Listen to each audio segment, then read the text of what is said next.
कृषि दर्शन कृषि दर्शन कृषि दर्शन कृषि दर्शन कृषि दर्शन कृषि दर्शन। कार्यक्रम कृषि दर्शन में आप सभी किसान भाइयों का स्वागत है। मैं हूं जतरू और मैं रमणी। आप सभी को जोहार, नमस्कार। तो किसान भाइयों, जैसा कि आप जानते हैं कि जाड़े का मौसम है और जाड़े के मौसम में हमें ज़रूरी है कि हम अपने पशुओं और फसलों और पौधों की उचित देखभाल करें। मगर उसकी देखभाल हम कैसे करेंगे, उसके लिए हमारे पास जो है उचित जानकारी भी होनी चाहिए।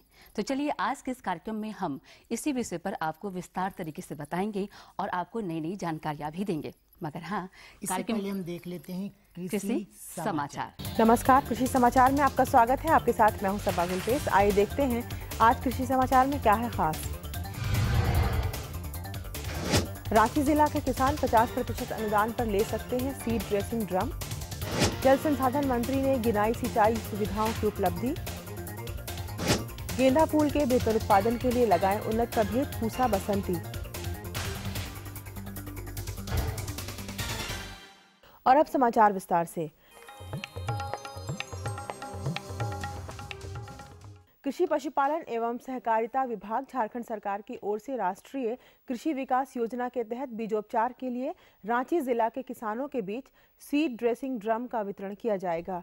इसकी प्रति इकाई योजना लागत 2,840 रुपये है। इसमें 50% राशि सरकार अनुदान के रूप में देगी और 50% लाभुक को स्वयं वहन करना होगा। इस योजना से लाभ लेने के लिए रांची जिला के सभी प्रखंडों के किसान जिला कृषि पदाधिकारी रांची के कार्यालय में 30 दिसंबर 2015 तक अपना आवेदन पत्र जमा कर सकते हैं। जल संसाधन मंत्री चंद्रप्रकाश चौधरी ने विभाग की उपलब्धि बताते हुए कहा कि सुवर्ण रेखा परियोजना के तहत चांडिल की बाई मुख्य नहर में 14.75 किलोमीटर तक सिंचाई की सुविधा बढ़ा दी गई है। इसके अलावा मनु समुड़िया चैनल में 13.80 किलोमीटर, बहरागोड़ा नहर में 12.30 किलोमीटर तक, चाईबासा के सोनुआ जलाशय की बाई मुख्य नहर में 15 किलोमीटर तक सिंचाई की सुविधा उपलब्ध कराई गई है। पाला के कारण रबी मौसम में अन्य सब्जी फसलों सहित आलू और टमाटर की पत्तियां सिकुड़ जाती हैं तथा पौधे मरने लगते हैं। कृषक बंधु सब्जी फसलों को पाला के प्रकोप से बचाने के लिए नियमित सिंचाई करते रहें। साथ ही देसी तरीके से मल्चिंग करके भी फसलों को पाला से बचाया जा सकता है। अभी कड़ाके की ठंड पड़ रही है। इस मौसम में सब्जी फसलों को पाला से बचाने के लिए किसान देसी तरीके से मल्चिंग करें। इसके लिए पौधों को सूखे घास फूस, पत्तियां या पुआल से ढक दें। साथ ही खेत में नियमित रूप से सिंचाई करते रहें। टमाटर है, आलू है, इसमें पाला का प्रभाव पड़ता है। यदि रात में तापमान बहुत कम हो जाता है तो पाला का प्रभाव पूरा के पूरा पौधा मर जाता है, सिकुड़ जाते हैं पूरा। उसके लिए जमीन पर नामी रहना अति आवश्यक है। तो इसलिए इस समय हफ्ता में या 10 दिन में एक बार सिंचाई देना अति आवश्यक है।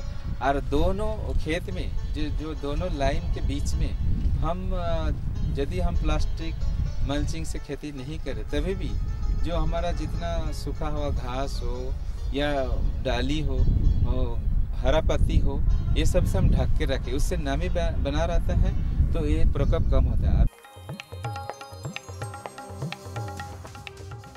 जो किसान गेंदा फूल की खेती करना चाहते हैं वो फरवरी तक फसल लगाने का काम कर सकते हैं। इस फसल से अच्छी उपज लेने के लिए पूसा बसंती, पूसा नारंगी, lemon drop, orange drop, flame और रस्टी रेड नामक उन्नत प्रभेद लगाएं।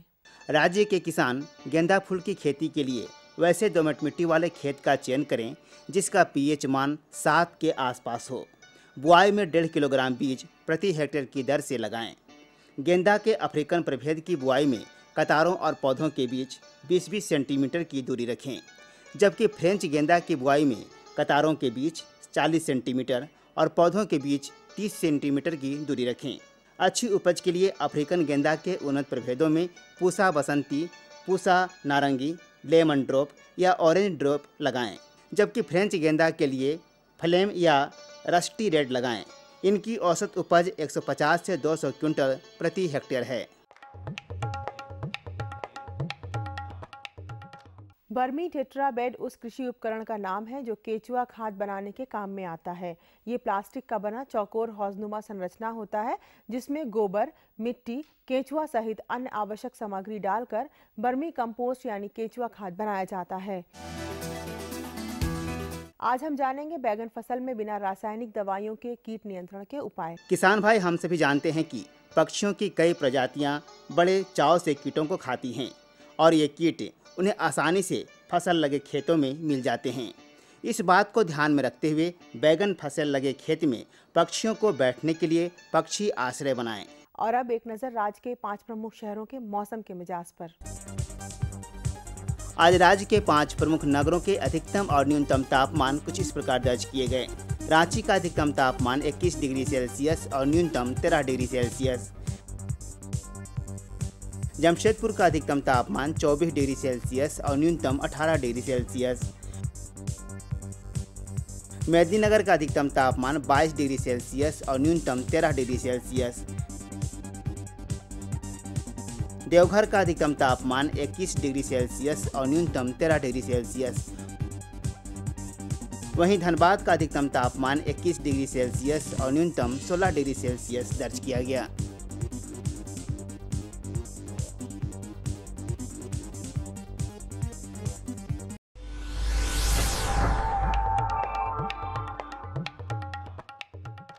और अब मंडी भाव में आइए नजर डालते हैं अनाजों के भाव पर।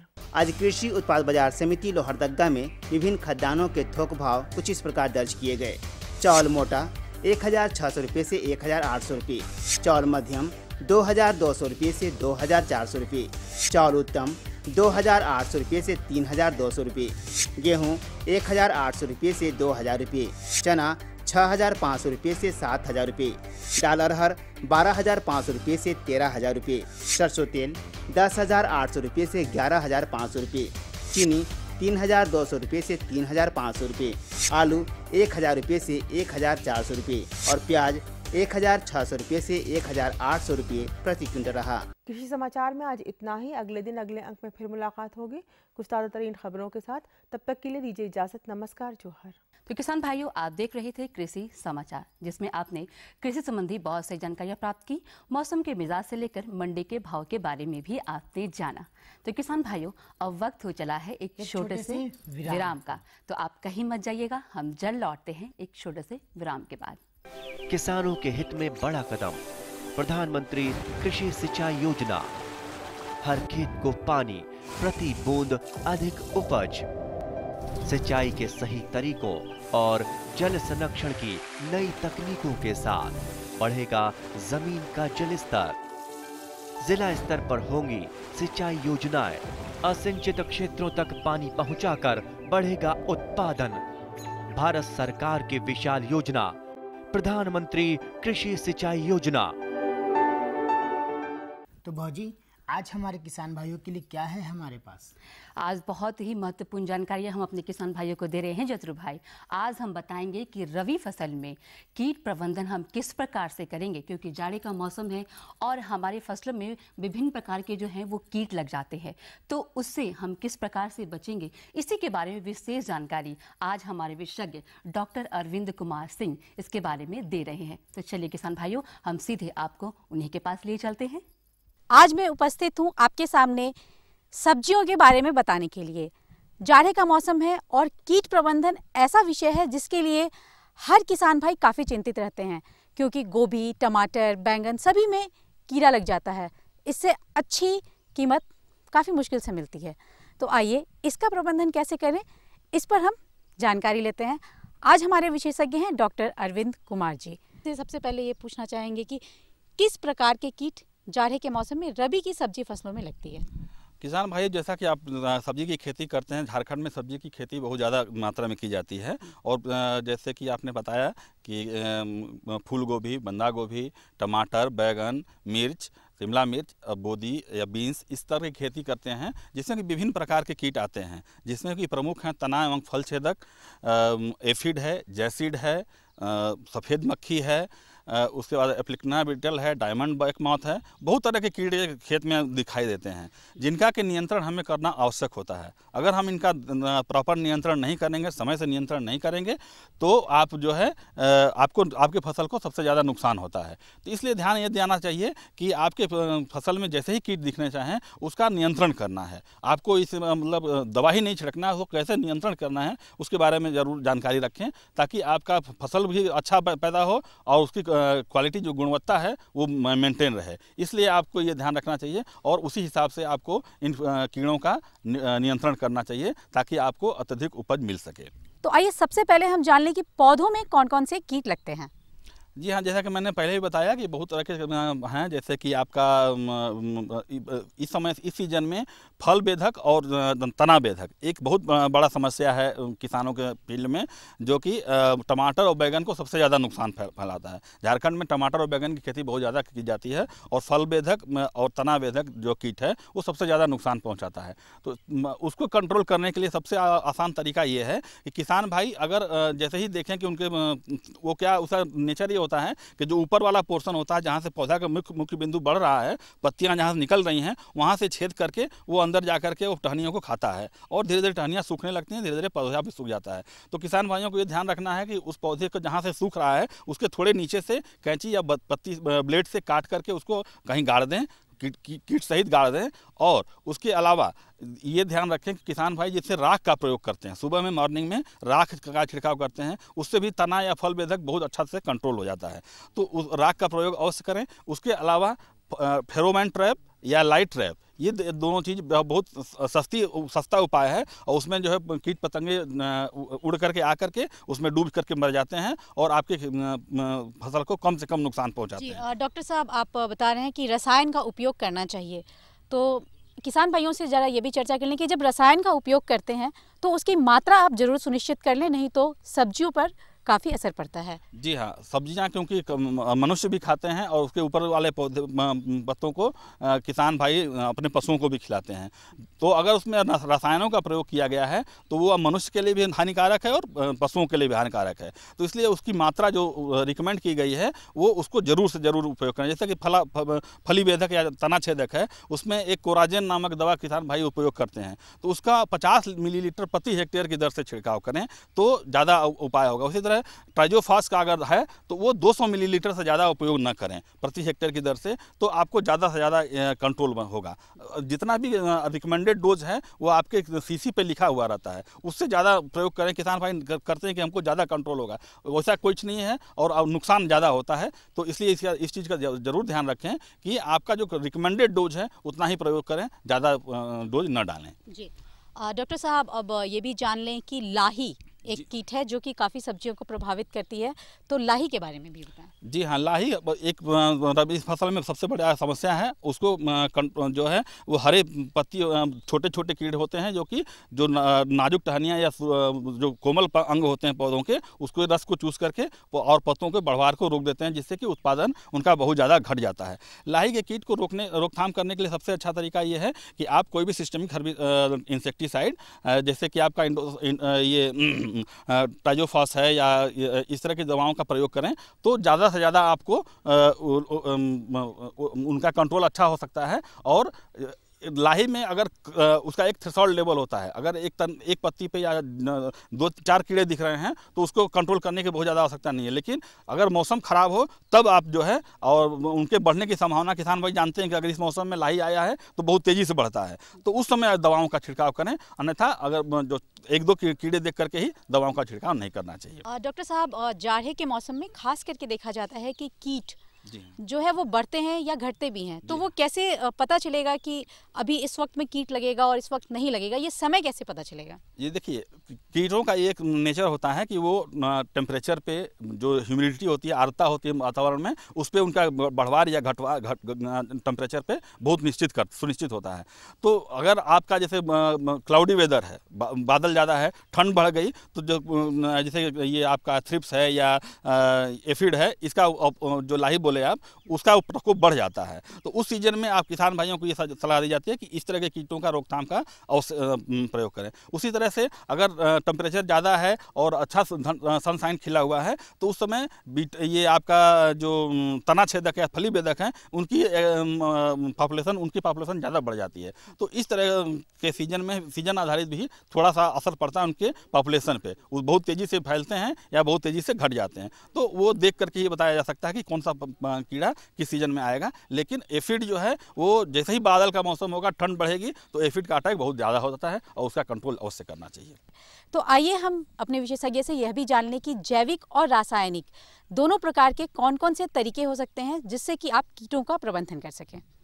सब्जी फसलों में किसान भाई रासायनिक प्रयोग तो बहुत करते हैं, लेकिन उसका नुकसान बहुत ज़्यादा हो रहा है। आजकल मनुष्य के स्वास्थ्य पर जैविक रासायनिक विधियों का नुकसान बहुत हो रहा है।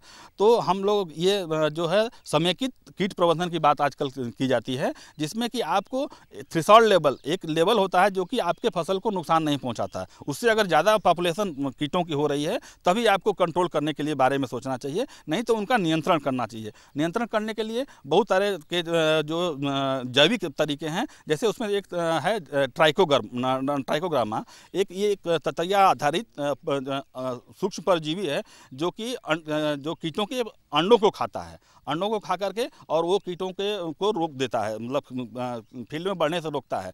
तो 10 से 12 ट्राइकोकार्ड प्रति हेक्टेयर की दर से 3 से 4 बार लगाना चाहिए 15 दिन के अंतराल पे। तो वो बहुत सारे कीटों के अंडों को खा करके उनके जो जीवन चक्र है उसको प्रभावित करता है और उसका जीवन चक्र रुक जाता है। उसी तरह से एक NPV हेलिकोबर्पा आता है, वो भी एक जो है 250 EL उसमें जो है लार्वल इक्विवेलेंट जो होता है उसका छिड़काव अगर किसान भाई करते हैं तो उसमें इल्लियों का जो प्रकोप होता है उसको जो है वो बहुत अच्छी तरह से रोकता है। इसलिए जैविक विधि ज़्यादा और नियंत्रण के लिए ज़्यादा अच्छा है। आप जो है कंट्रोल केमिकल का प्रयोग तभी करें जबकि इकोनॉमिक थ्रेशोल्ड से ज़्यादा हो, वो उनका बहुत तेज़ी से ग्रोथ हो। नहीं तो नियंत्रण का तरीका जैसे फेरोमोन ट्रैप हुआ, लाइट ट्रैप हुआ और उसी तरह से जैविक, और अगर रसायनों का प्रयोग नहीं करना चाहते हैं तो नीम आधारित कीटनाशी बहुत बाजार में उपलब्ध हैं या उसे आप घर में भी बना सकते हैं। नीम आधारित, और वो बहुत अच्छा कंट्रोल भी देता है और आपके जो फसल का गुणवत्ता है उसको बढ़ाए रखता है। इसलिए नीम आधारित जो फसल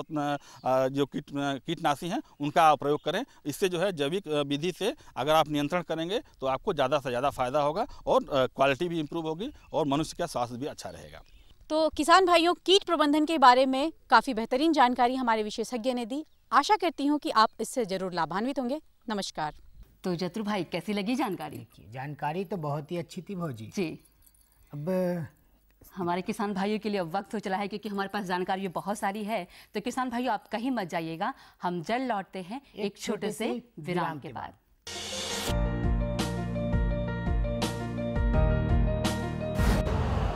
यूरिया का स्वदेशी उत्पादन 70 लाख टन बढ़ाने के लिए 6 उर्वरक संयंत्रों का उद्धार किया जा रहा है।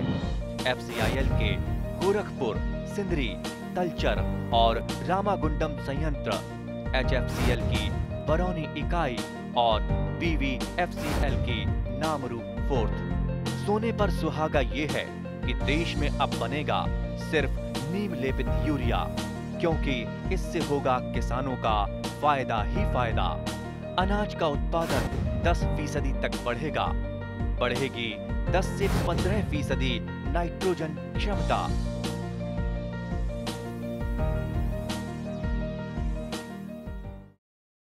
हमारे किसान भाई सब्जी की खेती तो करते ही हैं। जी बिल्कुल। और सब्जी की खेती के साथ यदि हम सब्जी का मूल्य संवर्धन भी करेंगे तो हमारे किसान भाई अधिक से अधिक लाभ उठा सकते हैं भौजी। जी बिल्कुल सही कहा आपने। इसी के बारे में जानकारी दे रही है अनुराधा श्रीवास्तव।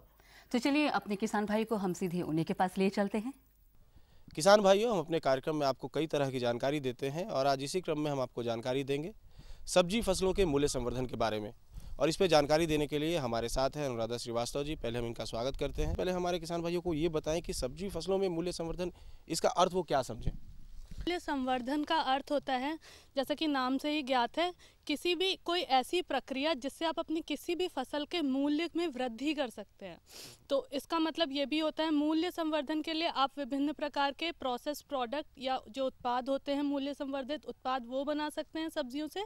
उसके साथ साथ कभी भी किसी भी फसल की अगर आप गुणवत्ता बनाकर रख सकें, जितनी अच्छी गुणवत्ता बनाकर रख सकते हैं उतना अच्छा ही आपको मूल्य बाजार में मिलेगा। तो अगर आप उसको अधिक समय तक के लिए भंडारण करके अच्छी गुणवत्ता में रख सकते हैं तथा साथ ही साथ अगर आप उसके विभिन्न मूल्य संवर्धित उत्पाद बना सकते हैं, तो ये कुछ ऐसे तरीके हैं जिससे आप उनके मूल्य में वृद्धि कर सकते हैं और किसान अधिक लाभ प्राप्त कर सकते हैं। किसी सब्जी को हम लंबे समय तक रखते हैं तो उसमें गुणवत्ता बनाए रखने के कौन कौन से तरीके हो सकते हैं?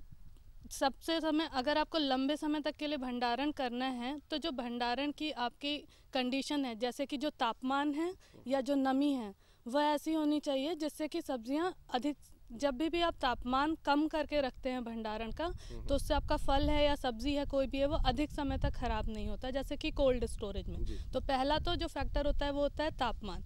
दूसरा नमी, सब्जियों या फलों में जो होता है नमी की मात्रा बहुत अधिक होती है, 80 से 90% तक नमी होती है। तो अगर वातावरण में नमी कम है तो ये सूखने लगती हैं और जिससे उनको बाज़ार में अच्छी मूल्य नहीं मिल पाता क्योंकि वो गुणवत्ता अच्छी नहीं रहती है। तो जो भंडारण के जो आपका जो स्टोर है उसमें नमी अधिक होनी चाहिए, 80 to 90% तक आपकी जो है वो नमी होनी चाहिए और तापमान कम होना चाहिए। इसके साथ साथ साफ़ सफाई का ध्यान रखना चाहिए जिससे कि जो कीटाणु हैं वो, गंदगी होगी तो कीटाणु अपने आप उस पर आक्रमण करेंगे या जो इंसेक्ट है या चूहे हैं वो उस पर अटैक ना करें, इससे आप लंबे और दूसरी एक बहुत महत्वपूर्ण चीज़ है, जब आप किसान अपने गांव से लेकर के उसको शहर तक ले जाते हैं किसी भी, तो जो ट्रांसपोर्टेशन के यातायात के दौरान जो उसकी पैकेजिंग है वो बहुत महत्वपूर्ण होती है। तो जब तक पैकेजिंग सही नहीं होगी तब तक, अगर आप सही तरीके के पैकेज में नहीं ले जा रहे हैं तो कटने से, फटने से या धूप पड़ने से, बारिश पड़ने से उससे गुणवत्ता खराब होती है। तो पैकेजिंग भी बहुत महत्वपूर्ण है। अगर हम झारखंड के परिप्रेक्ष्य में बात करें तो यहाँ पे कौन कौन सी ऐसी सब्जियाँ हैं जिसको वो लंबे समय तक स्टोर करके रख सकते हैं? कुछ सब्जियां ऐसी होती हैं जिनको बहुत कम तापमान पर अगर स्टोर करके रखते हैं तो वो ख़राब होने लगती हैं, और जैसे टमाटर वगैरह बहुत कम तापमान पे अगर रखेंगे तो वो ख़राब होने लगेंगे। लेकिन गोभी है, जैसे मटर है, इसको आप कितने भी तापमान पे रखिए, इसको आप कोल्ड स्टोरेज में रख सकते हैं और कोल्ड स्टोरेज में बहुत लंबे समय तक इसका भंडारण करके रख सकते हैं। तो टमाटर जो यहाँ की सबसे ज़्यादा जल्दी ख़राब होने वाली सब्ज़ी है। और दूसरी चीज़ ये होती है कि कोल्ड स्टोरेज आप कर सकते हैं सब्जियों का, सब्जियां ख़राब नहीं होंगी, लेकिन कोल्ड स्टोरेज की जो सुविधा है वो हर किसान के पास नहीं होती क्योंकि गांव में बिजली की सुविधा नहीं है। तो सबसे बड़ी प्रॉब्लम यही हो जाती है कि हर कोई छोटा किसान कोल्ड स्टोरेज की जो सुविधा है वो उसका लाभ नहीं उठा सकता है। तो इसीलिए यहाँ पे मूल्य संवर्धन बहुत ही महत्वपूर्ण हो जाता है कि अगर वो लंबे समय तक कोल्ड स्टोरेज में नहीं रख सकते हैं तो वो घर पर ही, जैसे टमाटर है तो उसके केचप या सॉस या सूप या प्यूरी बनाकर, ऐसे उत्पाद जो वो घर पर ही बना सकते हैं, उसका वो प्रोसेसिंग करके उसके बाद वो उसको सामान्य तापमान पर भी रख सकते हैं। लेकिन और सब जो सब्जियां हैं, चाहे गाजर हो या और हो, उनको भी क्या प्रिजर्व करने का तरीका कुछ अलग है, या अगर टमाटर को ही अगर रखना चाहें स्टोर करके तो उसके तरीके अलग हो सकते हैं डोमेस्टिक? जो भी प्रसंस्करण के कुछ बहुत पुराने तरीके हैं जो बहुत पहले से लोग करते चले आ रहे हैं और वो आज के परिवेश में भी उतने ही ज़्यादा उपयोगी हैं, जैसे कि अचार बनाना। सब्जियों का अचार घर में गृहिणियाँ बहुत लंबे समय से बनाती जा रही हैं। जैसे आपने कहा गोभी है, मटर है या गाजर है, ये ऐसी सब्जियां हैं, लगभग हर तरीके की सब्ज़ी से अचार बनाया जा सकता है। तो ये जो पिकल इंडस्ट्री है, जो अचार बनाने की इंडस्ट्री है, ये एक बहुत ही महत्वपूर्ण है किसानों के लिए। अगर उनको लग रहा है कि सब्जियों का सही मूल्य उनको नहीं मिल पा रहा है या पड़े पड़े सड़ रही हैं, तो एक अचार बनाना एक ऐसा तरीका है जो वो घर पे ही आसानी से बना सकते हैं। उसके लिए कोई मशीनरी की ज़रूरत नहीं है और उसके पैकेजिंग करके वो उसको बाज़ार में ला सकते हैं समय तक। लेकिन फिर भी अगर ये है कि बहुत लंबे कई महीनों तक नहीं, लेकिन अगर 10 से 15 दिन भी हम अगर उसकी शेल्फ लाइफ को बढ़ा सके, अवधि बढ़ा सके, तो उनको अच्छा बाज़ार अगर मिल सकता है। तो एक तकनीक है जो IRI पूसा में डेवलप की है उन्होंने, जिसे कहते हैं ज़ीरो एनर्जी कूल चैम्बर। वो बहुत ही कम लागत से बनाई जा सकती है। उसमें ईंट की एक दोहरी दीवार है, दोहरी दीवार का एक स्ट्रक्चर है जिसे किसान बनाते हैं और उस दोहरी दीवार के बीच में बालू भर दी जाती है और उस बालू को पानी से गीला करते रहते हैं। ये उसी सिद्धांत पे काम करता है जिस सिद्धांत पे कूलर काम करते हैं। जब पानी उड़ता है हवा के चलने से तो ये जो हमारा स्टोरेज स्ट्रक्चर है इसका तापमान बाहर के तापमान से 5 से 10 डिग्री कम होता है। तो ये एक लो कॉस्ट वाला एक कूल चैम्बर तैयार हो जाता है जिसमें अगर आप सब्जी या फल कुछ भी अगर किसान भंडारित करके रखते हैं तो वो उसकी शेल्फ लाइफ को करीब 10 से 15 दिन तक और बढ़ा सकते हैं बिना किसी लागत के। ज़ीरो एनर्जी, इसमें कुछ एनर्जी नहीं लगती है। सबसे बड़ी प्रॉब्लम यही होती है कि इलेक्ट्रिसिटी नहीं होती है गांव में, तो वो कोल्ड स्टोरेज नहीं कर सकते। तो ये एक छोटा सा तरीका है जिससे वो शेल्फ लाइफ को बढ़ा सकते हैं। ऊपर से उसके अंदर आप सब्जी को किसी प्लास्टिक की बास्केट में या क्रेट में रखकर ऊपर से उसको छप्पर से ढक दिया जाता है जिससे कि डायरेक्ट उस पर धूप ना पड़े। और हर थोड़ी थोड़ी देर में दिन में 2 बार, एक बार सुबह एक बार शाम को, वो जो बालू है उसको पानी से गीला करते रहते हैं जिससे कि जब वो गीला रहता है तो जब हवा उसमें से पास होती है तो वो तापमान को कम करता है। अंदर का तापमान कम रूप में रहता है। हाँ, बाहर के तापमान से 10 डिग्री तक कम रहता है। मैडम, ये इसके साथ साथ और आपसे जानना चाहेंगे जो हमारे झारखंड के किसान हैं जो सब्जियों का, उनको कोई विशेष सलाह आप देना चाहें सब्जी फसलों में संवर्धन को लेके या उसको वैल्यू एडिशन को लेके? वैल्यू एडिशन को लेके अगर मुझे ये लगता है कि किसान एक साथ, जैसे अगर कुछ, जैसे आपने भी कहा था, अगर टमाटर की खेती कर रहे हैं, अगर उनको लगता है कि एक बार मार्केट मिल रहा है तो एक ही सब्जी फसल पे सारे किसान उसी की खेती करने लगते हैं। उससे क्या होता है, मार्केट में वो बहुत अधिक मात्रा में आ जाती है, उन्हें सही मूल्य नहीं मिलता है। तो वो थोड़ी विविधता लाएं, अलग अलग तरीके की सब्जियों को उगाएं, कुछ नई सब्जियां, जैसे हमारे अनुसंधान भी उसको प्रमोट करता है, जैसे ब्रोकली है या स्वीट कॉर्न है या बेबी कॉर्न है, ये जिनको शहरों में मार्केट मिलता है, इस तरीके की कुछ फसलें उगाएं और उसका मार्केट शहरों में ले जाकर उसको बेचें। तो उससे क्या होगा कि जो एक ही फसल अधिक मात्रा में आ जाती है और बाजार नहीं मिलता है उनको, वो चीज़ उनका थोड़ा सॉल्व होगा। तो किसान भाइयों, देखा आपने कि अनुराधा जी ने आपको काफ़ी अच्छे ढंग से समझाया कि सब्जी फसलों की किस तरह से वैल्यू एडिशन कर सकते हैं, उसमें मूल्य संवर्धन कर सकते हैं। और ख़ासकर हमारे झारखंड के किसान, उनको इन्होंने एक सुझाव दिया है कि वो एक ही फसल पर ना रहें, फसलों में विविधता लाएं जिससे कि उनका जो लाभ है वो प्रतिशत बढ़े। मैडम, आप हमारे कार्यक्रम में आई, इस विषय पे इतनी अच्छी जानकारी दी, इसके लिए आपका बहुत बहुत धन्यवाद। Thank you. धन्यवाद। तो कैसी लगी जानकारी भौजी? बहुत ही महत्वपूर्ण जानकारियां थी और हमारे विशेषज्ञ ने देखिए कितने अच्छे तरीके से और विस्तार तरीके से जो बताया कि वो जो है सब्जी संवर्धन हम कैसे करेंगे। जी बिल्कुल सही कहा आपने। तो जतरू भाई, अब वक्त हो चला है अपने किसान भाइयों से विदा लेने का। जी बिल्कुल सही कहा आपने। तो किसान भाइयों, अगर आपके पास कोई भी जानकारी, अगर आप कोई भी सुझाव हमारे इस कार्यक्रम के माध्यम से लेना चाहते हैं तो आप हमें इस पते पर संपर्क कर सकते हैं। हमारा पता है कार्यक्रम कृषि दर्शन, कृषि प्रकोष्ठ द्वारा केंद्र निदेशक, दूरदर्शन की रातू रोड, रांची। फिल्म संख्या है 834001। तो किसान भाइयों, हम आशा करते हैं कि आज के इस अंक में हमने आपको जो भी जानकारियां दी हैं उससे आप जरूर लाभ उठाएंगे। और हाँ, हमेशा की तरह आपसे वादा करते हैं कि अगले अंक में आपके लिए ऐसे ही महत्वपूर्ण जानकारियां लेकर आपके सामने हम फिर से उपस्थित होंगे। तब तक के लिए मैं रमणी भौजी और मैं जतरू, आप सभी को नमस्कार, जोहार।